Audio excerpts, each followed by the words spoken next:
আজকে আমার বর রাতের খাবারের বায়না করেছিল কষা ঘুগনি দিয়ে রুটি খাবে। যদিও ও কোনোদিনও বায়না করে না, যা বানিয়ে দিই তাই খেয়ে নেয়। তো আজকে ওকে খেতে ইচ্ছে করছিল ওই কষা ঘুগনি দিয়ে রুটি। তো ঘুগনিটা আমি বানিয়েছিলাম দুপুরবেলা, আর এখন শুধু রুটিটা বানাতে হবে। তো দুজনের রুটি বানাতে আর কতক্ষণ সময় লাগবে, ঝটপট করে আটা মেখে বসে পড়লাম রুটি বানাতে। আর এখন বাজে প্রায় 8:30, আর রাতের খাবারটা আমরা অনেক দেরিতেই করি। রাতের রান্নাটা সেরকম আমাদের হয় না, রাতের রান্নাটা আমাদের খুব কমই হয়। আর বেশিরভাগ রাতের রান্না আমার মার বাড়ির থেকেই আসে।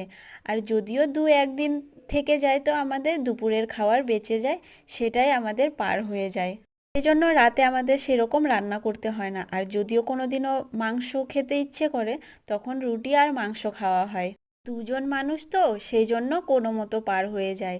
তারপরে এইদিকে দেখো, এই বাটিতে মাংস ছিল, এটা বানিয়েছিল আমার ছোট ননদ। ও ভীষণ ভালো রান্না করতে জানে, তো ওই বানিয়ে এনে দিয়েছিল। তো এইদিকে দেখো আমার বর খেতে বসে ক্রিকেট দেখছিল। ও খেলা ছাড়া আর কিচ্ছু দেখে না ফোনে। তো তারপর দেখো আমরা খেতে বসে পড়লাম। তো প্রতিবারের মতো আমি প্রথম ব্রাইটটা প্রথমে ওর মুখেই তুলে দিই। আমি দুজনে খেতে বসলে আমরা তাই করি। তো এখন আমরা খাওয়া দাওয়া করছি। তো চলো, তোমাদের সাথে আবার দেখা হবে পরের ভিডিওতে।